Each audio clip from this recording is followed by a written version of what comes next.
1 detik sudah cukup untuk menghancurkan hidupnya. Adiknya tergeletak tak bernyawa, gurunya telah gugur, dan para penjahat yang melakukannya masih berdiri di hadapannya. Pemuda itu ingin melawan, tetapi tubuhnya sudah tidak mampu bergerak. Lalu sebuah suara terdengar dari dalam kegelapan. Kalau diberi kesempatan untuk membalas, apa yang akan kau korbankan? Pemuda itu menjawab, apapun, maka terimalah kekuatanku. Sejak saat itu, pemuda yang tak mampu melindungi siapapun berubah menjadi orang yang akan membuat para penjahat itu menyesali hari ketika mereka menyentuh keluarganya. Di tengah reruntuhan kota yang telah hancur, 2 pria terlibat dalam pertarungan sengit, sementara seorang gadis muda mengamati dengan saksama dari atas sebuah mobil yang sudah lama ditinggalkan. Terengah-engah dan mengerahkan seluruh kemampuannya dengan pedang di tangan, Kazuki Kuroi, seorang pemain level 10 tanpa kelas yang jelas, mulai frustrasi karena sejak awal pertarungan, ia tidak mampu mendaratkan satu serangan pun kepada lawannya. Namun Kazuki tidak mau menyerah begitu saja. Dengan tekad yang membara, ia melompat tinggi ke udara dan mencoba mengejutkan lawannya melalui serangan dari atas. Sayangnya, serangan balasan datang begitu cepat.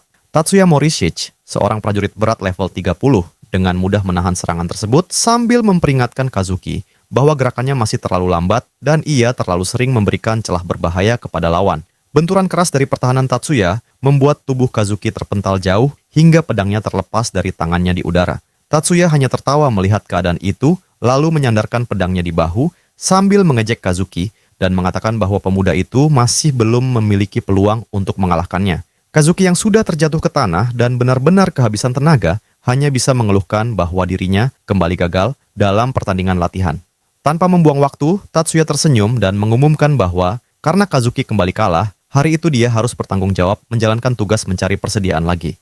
Melihat kekalahan kakaknya, Akina Kuroi, seorang pemain level 1 tanpa kelas, langsung menggoda Kazuki dan menyuruhnya setidaknya mencoba terlihat keren sekali saja. Sambil menyerahkan tas ransel untuk berbelanja, Akina mengakui bahwa sebenarnya ia ingin melihat kakaknya menang setidaknya 1 kali. Namun Kazuki mengingatkan bahwa paman mereka adalah pemain garis depan yang sangat berpengalaman, sehingga mengalahkannya hampir mustahil. Akina kemudian membalas dengan godaan penuh kasih, mengingatkan bahwa dalam urusan misi mencari persediaan, Kazuki tetap merupakan anggota dengan level tertinggi di kelompok mereka. Kazuki hanya menjawab dengan nada sinis sambil mengambil ransel tersebut, kemudian berjalan pergi sambil menggerutu bahwa pada akhirnya selalu dirinya yang mendapatkan kekalahan. Tiba-tiba, nada bicara Akina berubah menjadi lebih lembut. Dengan penuh perhatian, ia meminta Kazuki berhati-hati dan kembali dengan selamat, meskipun perjalanan itu hanya tugas rutin. Kazuki terkejut sekaligus tersentuh melihat perhatian mendadak dari adiknya. Menyadari reaksinya, Akina segera menjelaskan bahwa Kazuki adalah satu-satunya saudara-sedara yang masih dimilikinya.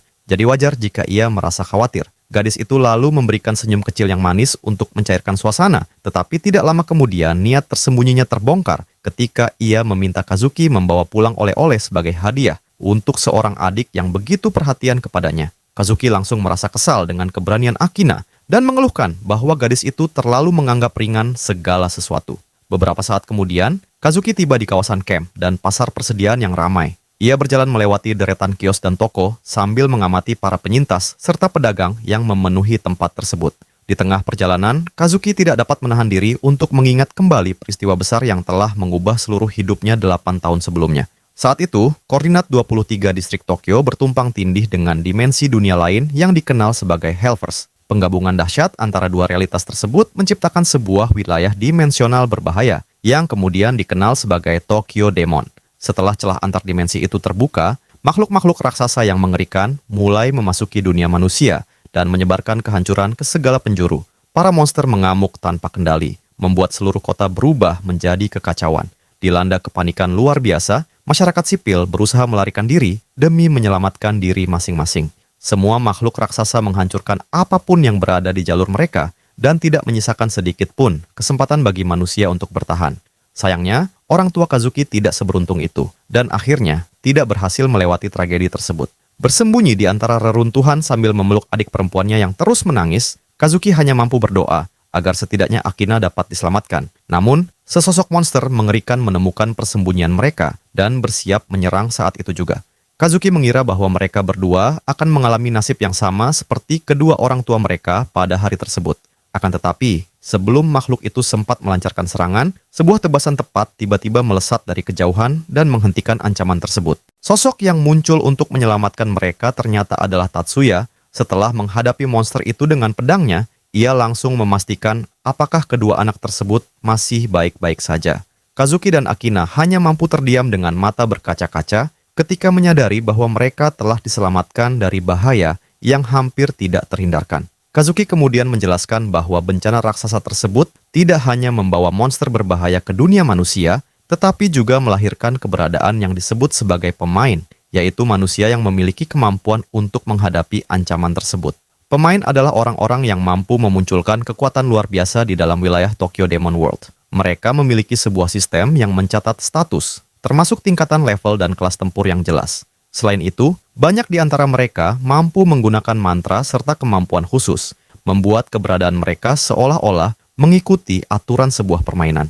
Berkat kekuatan dan organisasi para pemain, monster-monster yang mengancam umat manusia akhirnya berhasil dikendalikan. Seiring berjalannya waktu, Tokyo Demon World berkembang menjadi tempat tinggal bagi para pengungsi sekaligus orang-orang yang membangkitkan bakat khusus mereka. Kazuki sangat menyadari bahwa tanpa bantuan Paman Tatsuya, dirinya dan Akina tidak mungkin bisa bertahan hingga sejauh ini. Kembali ke masa sekarang, Kazuki memeriksa daftar persediaan untuk memastikan tidak ada satupun barang yang terlewat. Secara teori, dirinya juga merupakan pemain yang telah diakui oleh sistem, tetapi Kazuki tahu bahwa kekuatannya saat ini masih jauh dari cukup dan masih memiliki banyak kekurangan yang harus diperbaiki. Karena itulah, ia harus terus berlatih dan meningkatkan kemampuannya. Dalam hati, Kazuki bertekad untuk berlatih lebih keras hingga suatu hari dirinya menjadi cukup kuat untuk melindungi adiknya, Akina, dari segala bahaya yang mungkin datang. Hari perlahan berakhir dan langit mulai berubah menjadi warna kemerahan yang indah ketika matahari tenggelam. Dengan ransel berat yang dipenuhi berbagai persediaan, Kazuki menghela napas lega karena seluruh daftar belanja akhirnya berhasil diselesaikan. Namun sebelum pulang, ia mengeluarkan sebuah kalung indah dengan permata berwarna kemerahan dan tersenyum kecil ketika mengingat bahwa dirinya telah mengeluarkan uang sedikit lebih banyak dari anggaran. Meski begitu, Kazuki sama sekali tidak menyesal karena ulang tahun Akina sudah semakin dekat dan ia ingin memberikan sesuatu yang istimewa kepada adiknya. Di bawah cahaya bulan yang mulai menerangi malam, Kazuki memulai perjalanan pulang dengan perasaan puas karena semua tugas telah diselesaikan. Waktu terus berjalan dan malam semakin larut ketika ia melanjutkan perjalanan menuju rumah. Namun di tengah perjalanan, sebuah suara aneh tiba-tiba menarik perhatiannya dan membuat Kazuki langsung berhenti. Setelah mendengarkan dengan saksama, Kazuki menyadari bahwa suara tersebut tidak salah lagi merupakan suara sebuah pertarungan yang sedang berlangsung di dekat sana. Karena penasaran sekaligus merasa waspada, ia bersembunyi di balik semak-semak agar dapat melihat apa yang sedang terjadi tanpa menarik perhatian. Kazuki merasa sangat aneh karena sebuah pertempuran berlangsung pada waktu selarut itu, sehingga ia berusaha mengenali siapa saja yang sedang bertarung di area terbuka tersebut.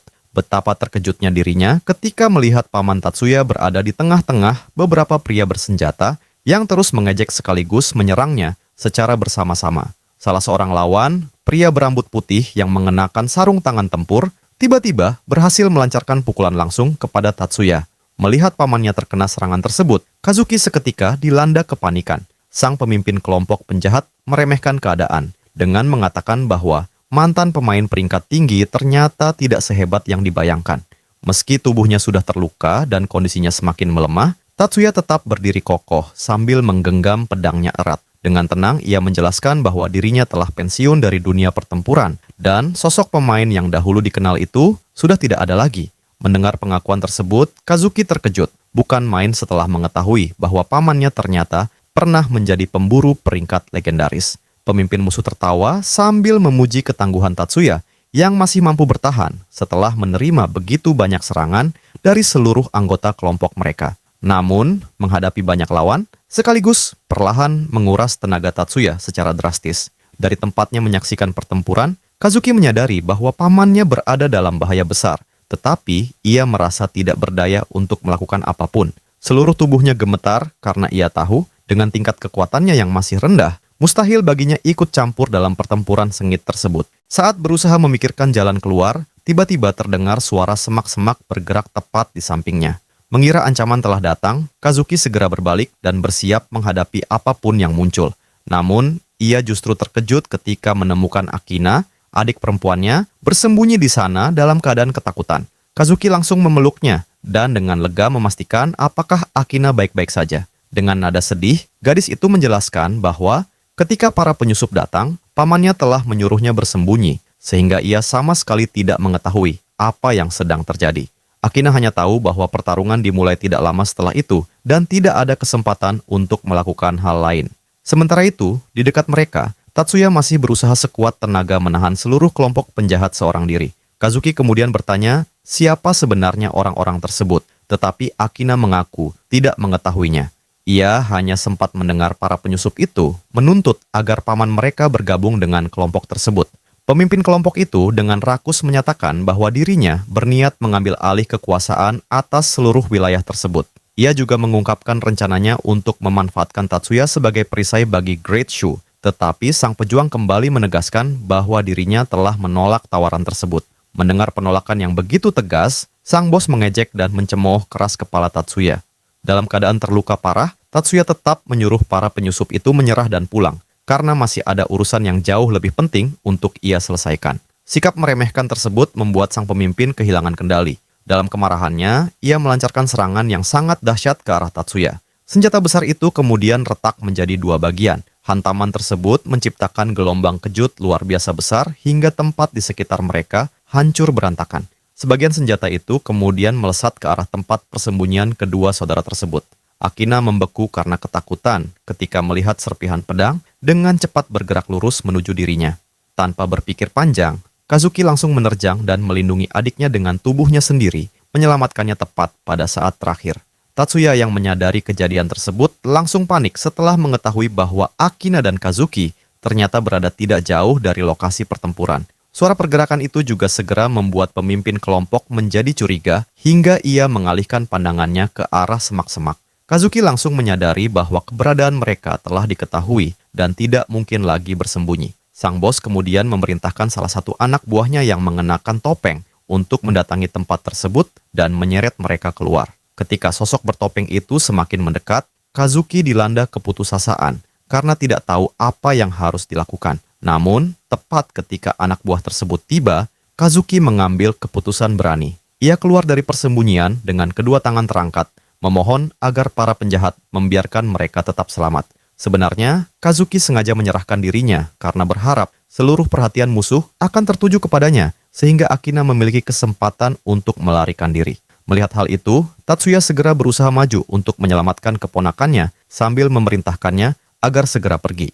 Namun, sosok bertopeng tersebut bergerak jauh lebih cepat dan berhasil menangkap Kazuki dari belakang, membuat tubuhnya tidak dapat bergerak.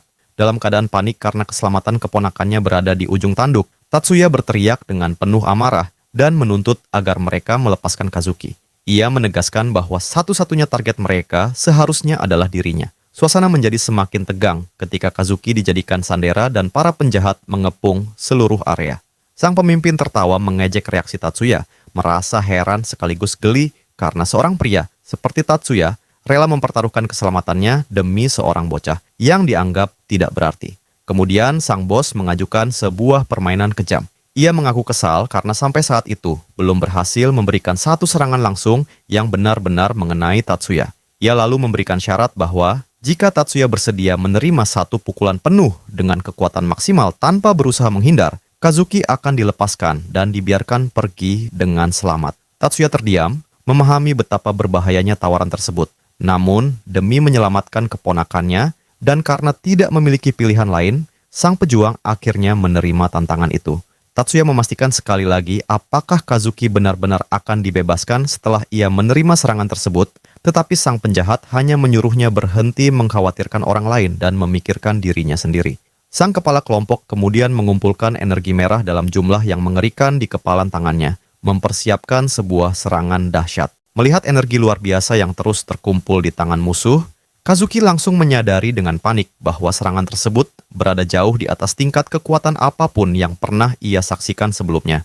Tatsuya mengambil posisi dan bersiap menerima hantaman itu sambil menuntut agar sang penjahat menepati janjinya. Namun, sang kepala kelompok hanya membalasnya dengan senyum penuh niat buruk. Tanpa ragu sedikit pun, ia kemudian melancarkan pukulan dahsyat yang diselimuti energi merah, menghantam langsung bagian tengah tubuh Tatsuya dengan kekuatan luar biasa. Hantaman tersebut begitu brutal, hingga membuat tubuh sang mantan pemain mengalami luka parah dan mengeluarkan banyak cairan merah. Sang penjahat menarik kembali lengannya yang telah ternoda oleh cairan tersebut, memperlihatkan betapa mengerikannya kekuatan serangan yang baru saja ia lancarkan. Meski mengalami luka besar di bagian tengah tubuhnya, Tatsuya masih mampu berdiri selama beberapa detik. Tidak lama kemudian, seluruh kekuatannya seakan lenyap, dan tubuhnya yang sudah tidak sadarkan diri akhirnya jatuh dengan berat ke tanah. Menyaksikan pemandangan mengerikan itu, Kazuki langsung tenggelam dalam keputusasaan. Kazuki berteriak sekuat tenaga memanggil pamannya, sementara air mata mengalir tanpa kendali. Ia menyalahkan dirinya sendiri atas kejadian tersebut dan memohon agar pamannya tidak pergi meninggalkannya hanya karena dirinya. Dalam sisa kesadarannya, Tatsuya memandang Kazuki dan dengan tenang berusaha meyakinkannya agar tidak perlu mengkhawatirkan semua yang telah terjadi. Ia memberitahu Kazuki bahwa dirinya tidak perlu menjadi seorang pemain dan memintanya untuk tetap tinggal di dunia luar bersama Akina, menjalani kehidupan yang damai dan bahagia. Namun, sesaat setelah sang pejuang benar-benar kehilangan kesadarannya, Kazuki terus memohon dengan putus asa agar pamannya memberikan jawaban, meski semua permohonannya sia-sia. Ketua kelompok bandit itu menatap tubuh Tatsu dengan penuh penghinaan dan berkomentar bahwa seharusnya sang pejuang memilih bergabung dengan mereka sejak awal seperti anak yang penurut. Diliputi kesedihan dan amarah yang begitu dalam, Kazuki bertanya dalam hati mengapa semua ini harus terjadi dan berharap tidak pernah ada satupun kejadian seperti ini sejak awal. Sang penjahat kemudian berbalik menghadap Kazuki dan memanggilnya dengan nada mengejek. Dengan tatapan kejam, sang pemimpin memperingatkan bahwa ia sama sekali tidak menyukai cara Kazuki memandang dirinya. Tanpa sedikit pun rasa penyesalan, ia mengubah keputusannya dan memutuskan untuk menyingkirkan Kazuki juga. Kazuki terdiam, lalu dengan putus asa mengingatkan bahwa sang pemimpin telah berjanji akan membiarkannya pergi jika pamannya menerima serangan tersebut. Sang penjahat justru tertawa keras dan mengejeknya, mengatakan bahwa ia tidak akan pernah menepati janji konyol seperti itu. Saat itulah Kazuki benar-benar ketakutan karena menyadari bahwa sejak awal dirinya telah diperdaya. Ketua kelompok bandit kembali mengumpulkan energi penghancur pada tinjunya dan bergerak mendekati Kazuki untuk mengakhiri semuanya. Dalam keadaan ditahan oleh para pengikutnya, Kazuki berusaha melepaskan diri dengan segala cara, tetapi tidak menemukan jalan keluar. Namun, sebelum sang penjahat sempat melancarkan serangan terakhir, tiba-tiba terdengar gerakan dari balik semak-semak. Akina berlari keluar dengan panik sambil menggenggam pisau kecil dan memohon agar mereka melepaskan saudaranya. Kazuki terkejut, tidak mengerti apa yang akan dilakukan adiknya. Sang penjahat bereaksi dengan mudah, lalu melancarkan tendangan keras yang membuat gadis itu terpental jauh. Ia kemudian jatuh ke tanah sambil menahan rasa sakit. Melihat saudarinya diperlakukan seperti itu, Kazuki langsung diliputi keputusasaan. Sang pemimpin berjalan santai menuju gadis tersebut dan mencibir ketika menyadari ada seorang gadis kecil lain di tempat itu. Dengan senyum mengerikan, ia mengatakan bahwa semula ia mengira hanya menemukan satu orang, tetapi ternyata ia menemukan sesuatu yang baru untuk dijadikan permainan. Dalam keadaan lemah dan tidak berdaya, gadis itu berusaha mundur sebisanya, tetapi sang penjahat menarik rambutnya dengan kasar, hingga ia berteriak kesakitan. Melihat saudarinya diperlakukan seperti itu, Kazuki kehilangan kendali dan menuntut agar sang penjahat segera melepaskan tangannya. Didorong amarah yang membara, Kazuki akhirnya berhasil melepaskan diri dari cengkeraman salah satu pengikut dengan kekuatannya sendiri. Ia mengambil pedangnya, melompat tinggi ke udara, lalu menerjang sang kepala kelompok dengan mata yang menyala penuh amarah. Sang penjahat hanya mendongak dengan wajah yang sangat kesal. Dengan satu ayunan energi merah, ia menepis serangan Kazuki dan membuat pemuda itu terhempas keras ke tanah. Kazuki menerima seluruh benturan tersebut dan batuk dengan kondisi terluka akibat dahsyatnya serangan balasan. Sambil tetap menahan Akina, sang penjahat mengatakan kepada Kazuki bahwa di Tokyo Demon, mereka yang kuat berhak melakukan apapun yang mereka inginkan. Terjatuh dan terluka, Kazuki hanya mampu merangkak sambil menggigit bibirnya karena tidak berdaya. Sang penjahat melanjutkan bahwa mereka yang lemah hanya ada untuk menaati perintah dan menanggung penderitaan, karena itulah hukum satu-satunya di dunia tersebut. Untuk memperparah penghinaan, ia menginjak tubuh Tatsuya yang telah terbaring tak bergerak dan menegaskan bahwa pamannya memang lemah. Setelah itu, ia menatap langsung ke mata Kazuki dan mengatakan bahwa pemuda itu sama tidak bergunanya seperti pamannya. Sang penjahat kemudian melempar Akina ke tanah dan mengatakan bahwa ia akan bersenang-senang dengannya, sementara sang kakak hanya bisa menyaksikan tanpa mampu melakukan apapun. Akina menangis dan memohon pertolongan.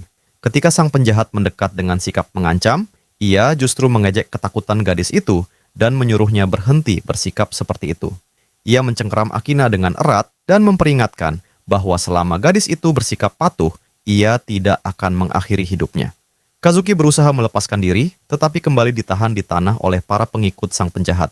Kazuki pun benar-benar hancur dalam campuran amarah dan keputusasaan, berteriak memanggil nama saudarinya. Para pengikut di sekelilingnya malah tertawa dan mengejek teriakan putus asa pemuda tersebut. Namun, di tengah segala penderitaan itu, Akina mengumpulkan sisa kekuatannya dan berhasil memberikan serangan tepat ke wajah sang penjahat sambil memintanya berhenti. Ketua kelompok bandit itu terkejut sekaligus sangat murka ketika merasakan goresan di wajahnya dan menyadari bahwa gadis tersebut berani melawan. Dengan wajah yang terluka, pria itu kehilangan kendali sepenuhnya dan berteriak penuh kemarahan agar Akina tidak berani mempermainkannya. Tanpa belas kasihan, ia melemparkan Akina ke udara hingga gadis itu menjerit ketakutan. Sesaat kemudian, ia melancarkan serangkaian serangan brutal kepada Akina yang tidak berdaya hingga gadis itu terbaring lemas di tanah dalam kondisi mengenaskan. Dengan suara yang sangat lemah, Akina sempat memanggil nama kakaknya sebelum akhirnya kehilangan kesadaran. Melihat saudarinya terbaring di tanah, Kazuki mengalami keterkejutan hebat dan berteriak memanggilnya dengan keputusasaan yang mendalam. Ketua penjahat kemudian membersihkan tangannya seolah tidak terjadi apa-apa dan mencibir bahwa semua orang di tempat itu terlalu lemah dan membosankan. Bahkan, para pengikutnya mengeluh bahwa sang pemimpin telah bertindak terlalu jauh karena mereka sebenarnya ingin bersenang-senang dengan gadis itu nanti. Tetapi sang ketua hanya memberikan permintaan maaf yang begitu acuh. Tidak mampu bereaksi dan hanya tenggelam dalam kesedihan, Kazuki mulai runtuh di tengah air mata dan rasa sakit. Ia berlutut dengan kepala tertunduk ke tanah sambil bertanya dalam hati, mengapa takdir begitu kejam kepada keluarganya. Kazuki terus bertanya-tanya mengapa semua kejadian mengerikan itu hanya menimpa keluarganya. Ingatannya kembali pada masa lalu ketika sebuah bencana besar secara tiba-tiba merenggut kedua orang tuanya. Meski begitu, bersama Paman Tatsuya dan Akina, mereka tetap menghadapi berbagai kesulitan dan perlahan berhasil menemukan kebahagiaan sebagai sebuah keluarga.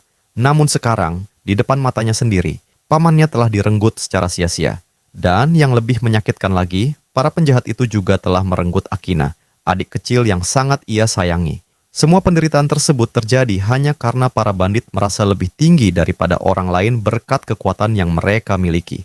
Kebencian yang begitu dalam mulai memenuhi hati Kazuki. Percikan energi merah perlahan muncul dari tubuhnya saat ia menatap tajam para penjahat yang telah merenggut segala sesuatu yang paling ia cintai di dunia. Namun, di balik kebenciannya kepada mereka, Kazuki juga membenci dirinya sendiri karena merasa terlalu lemah dan tidak mampu melindungi keluarganya.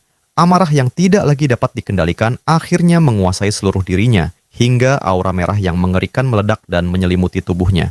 Meninggalkan sifat lemahnya yang dahulu, Kazuki perlahan berdiri dengan kekuatan luar biasa yang terasa begitu dahsyat dan menakutkan. Matanya menyala merah penuh amarah, giginya terkatup erat, dan dalam hatinya ia bersumpah akan menghentikan semua penjahat yang telah menghancurkan hidupnya. Para pengikut yang sebelumnya menahan Kazuki langsung panik ketika merasakan kekuatan pemuda itu meningkat secara drastis dalam sekejap. Dengan gerakan yang begitu cepat, Kazuki merendahkan tubuhnya dan mengambil pedang dari tanah dalam kecepatan yang melampaui manusia biasa. Dengan tatapan penuh tekad, ia melesat seperti kilatan merah ke arah para musuh. Dalam satu tebasan cepat menggunakan pedangnya, Kazuki berhasil menjatuhkan beberapa pengikut yang menghalangi jalannya, membuat mereka tidak mampu lagi melanjutkan perlawanan. Pengikut terakhir yang membawa tombak hanya dapat berdiri terpaku. Tubuhnya membeku dalam ketakutan saat menyaksikan perubahan luar biasa Kazuki di hadapannya. Masih belum mampu memahami apa yang baru saja terjadi, sebelum sempat bereaksi, Kazuki langsung menyerang tubuh lawannya tanpa sedikit pun belas kasihan. Melihat seluruh kelompoknya dilumpuhkan dalam hitungan detik, sang ketua mulai berkeringat dingin dan dengan penuh ketakutan mempertanyakan apa sebenarnya yang sedang dilakukan pemuda itu. Dikelilingi perubahan wujud dan aura yang begitu mengerikan, Kazuki berbalik menghadap sang ketua kelompok dan dengan tenang menyatakan bahwa dirinya akan mengalahkannya. Murka karena merasa ditantang, pria itu melesat dengan kecepatan penuh sambil mengarahkan kepalan tangannya yang telah dipenuhi energi dan mempertanyakan siapa sebenarnya pemuda lemah yang berani menantangnya. Sang penjahat melancarkan pukulan sekuat tenaga tepat ke arah wajah Kazuki. Tetapi, yang terjadi justru membuatnya tercengang.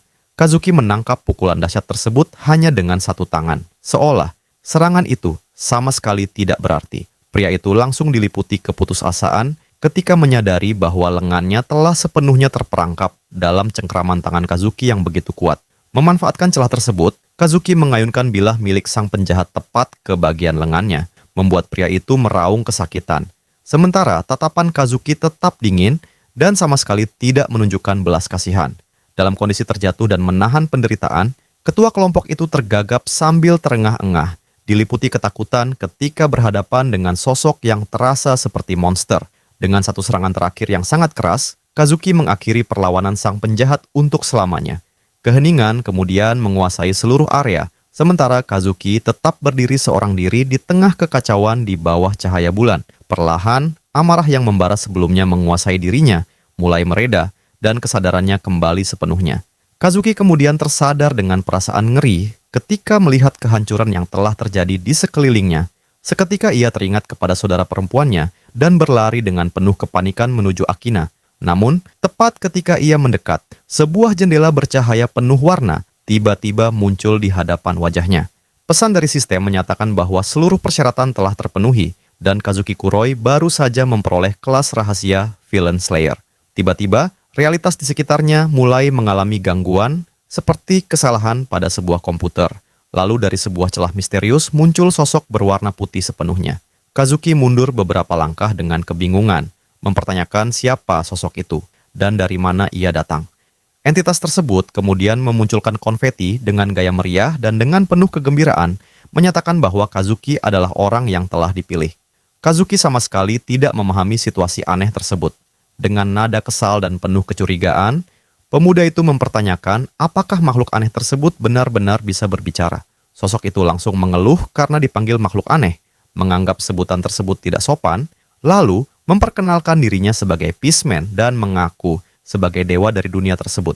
Kazuki justru menjawab bahwa dirinya terlalu mencurigakan untuk disebut sebagai dewa, tetapi makhluk itu hanya tertawa mengejek. Dengan senyum aneh, Peaceman mendekat hingga wajahnya hampir berhadapan dengan Kazuki dan mengungkapkan bahwa dialah yang telah memberikan berkat ilahi sekaligus kekuatan Villain Slayer kepada pemuda itu agar Kazuki mampu menghadapi para penjahat tersebut. Kazuki pun kembali mengingat gelombang kekuatan luar biasa yang sebelumnya ia lepaskan hingga seluruh kelompok itu tidak mampu melawan. Ia masih sulit mempercayai bahwa dalam keadaan dikuasai amarah seperti itu, dirinya justru memperoleh kelas bernama Villain Slayer. Pemuda itu menatap jendela sistem dan mempertanyakan apakah sosok misterius tersebut memang pihak yang memberikan kekuatan itu kepadanya. Setelah itu, Kazuki menatap Peaceman dengan penuh keraguan, masih merasa sulit menerima kenyataan bahwa makhluk di hadapannya benar-benar merupakan dewa dunia tersebut. Namun, sebuah gagasan tiba-tiba muncul di dalam pikirannya hingga matanya melebar. Jika Peaceman memang benar-benar seorang dewa dengan kekuatan tanpa batas, Kazuki memohon agar ia menyelamatkan nyawa Akina, saudara perempuan yang paling berharga baginya. Peaceman menyilangkan tangan dan berpikir sejenak, kemudian mengatakan bahwa ia sebenarnya sangat ingin mengabulkan permintaan tersebut, tetapi ada satu masalah. Dengan senyum aneh, entitas itu menjelaskan bahwa dirinya tidak memiliki kemampuan untuk secara langsung mengendalikan kehidupan dan akhir kehidupan manusia. Mendengar hal tersebut, Kazuki langsung terpukul dan mulai membayangkan kemungkinan terburuk bagi Akina. Ia menatap tubuh Akina yang tidak bergerak dengan perasaan putus asa, takut kehilangan orang yang paling penting dalam hidupnya. Peaceman kemudian bertepuk tangan dengan nada mengejek dan meminta Kazuki agar tidak langsung kehilangan harapan sebelum mendengar penjelasan selanjutnya. Ia menerangkan bahwa kondisi salah satu kerabat Kazuki memang sudah tidak dapat diubah, tetapi Akina masih berada di ambang keadaan yang sangat buruk, sehingga masih ada kemungkinan untuk menyelamatkannya. Kazuki langsung meraih Peaceman dengan penuh harapan, sementara entitas tersebut bersumpah atas ucapannya itu benar. Dalam keputusasaan, Kazuki memohon agar Akina diselamatkan, karena gadis itu merupakan orang yang paling penting dalam hidupnya. Dengan senyum gelap, Peaceman memperingatkan bahwa ia hanya akan mengabulkan permintaan tersebut jika Kazuki bersedia melakukan sebuah tugas kecil sebagai imbalannya. Tanpa berpikir panjang, Kazuki menyetujui apapun yang diminta, sehingga secara resmi terbentuklah sebuah perjanjian antara dirinya dan entitas tersebut. Peaceman kemudian menjentikkan jarinya dan melepaskan sebuah pancaran cahaya kemerahan. Energi ilahi itu melesat melalui udara, lalu menyelimuti tubuh Akina yang terluka. Aura magis tersebut seketika memulihkan seluruh kerusakan pada tubuhnya dan menghentikan kondisi parah yang dialaminya. Ketika melihat semua luka telah menghilang, Kazuki langsung memeluk saudara perempuannya dan dengan penuh keterkejutan, memohon agar Akina segera membuka mata. Pemuda itu kemudian menoleh kepada Peaceman dan memastikan apakah Akina benar-benar telah diselamatkan serta dipulihkan. Dengan gaya berlebihan, entitas itu menunjukkan rasa tersinggung dan bercanda bahwa ia bahkan telah mengembalikan bagian tubuh Akina yang mengalami kerusakan ke tempatnya, lalu mengatakan bahwa sebagai tambahan dari perjanjian mereka, ia juga akan membersihkan seluruh area serta sisa-sisa kekacauan di sekitar mereka. Sang dewa kembali mengangkat jarinya dan melepaskan gelombang energi yang menyapu seluruh pemandangan. Cahaya merah tersebut menyerap seluruh jejak pertarungan dan membersihkan lingkungan di sekeliling mereka hingga kembali seperti semula. Setelah itu, Peaceman menyentuh wajah Kazuki dan menagih bagian dari perjanjian mereka, menanyakan apakah pemuda itu bersedia memenuhi tugas yang telah disepakati. Sepenuhnya menyadari betapa seriusnya keadaan tersebut, Kazuki menelan ludah dengan gugup sambil mengingat bahwa dirinya baru saja membuat perjanjian dengan seorang dewa. Peaceman kemudian merangkulnya dari belakang dengan cara yang terasa mengganggu dan meminta Kazuki agar tidak tegang karena dirinya mengaku sebagai dewa yang sangat baik hati. Entitas itu mendekat ke telinga Kazuki dan mengatakan bahwa sekarang waktunya mengungkap misi sebenarnya. Peaceman memerintahkan Kazuki menggunakan kelas Villain Slayer untuk memburu serta menyingkirkan seluruh pelaku kejahatan. Kazuki langsung terkejut mendengar permintaan tersebut dan mempertanyakan mengapa Peaceman menginginkan sesuatu yang begitu mengerikan.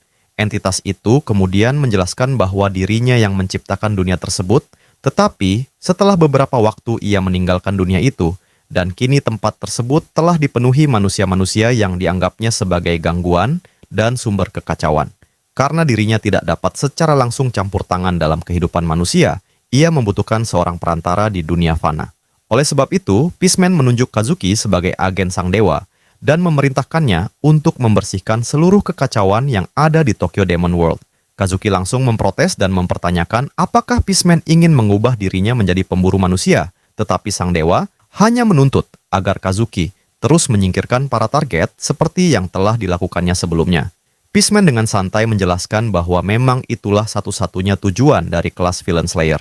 Murka karena dipaksa menerima kehidupan yang sama sekali tidak pernah ia pilih, Kazuki berteriak bahwa dirinya tidak pernah meminta semua ini. Ia menunjuk ke arah Peaceman dan mengeluhkan bahwa dirinya telah dipilih tanpa persetujuan. Bahkan menegaskan bahwa pasti ada orang lain yang bersedia menjalankan pekerjaan tersebut. Seketika aura Peaceman berubah menjadi sangat gelap. Dengan suara penuh ancaman, ia memperingatkan bahwa kelas pemburu penjahat tidak dapat diubah hingga akhir perjalanan hidup Kazuki. Ia mendekat dengan tatapan mengerikan dan mengingatkan bahwa perjanjian dengan dewa menuntut kepatuhan mutlak, serta setiap pelanggaran akan membuat pemulihan Akina dibatalkan. Jika perjanjian tersebut dilanggar, Peaceman mengancam bahwa kondisi Akina akan kembali seperti sebelumnya dan nyawanya kembali berada dalam bahaya.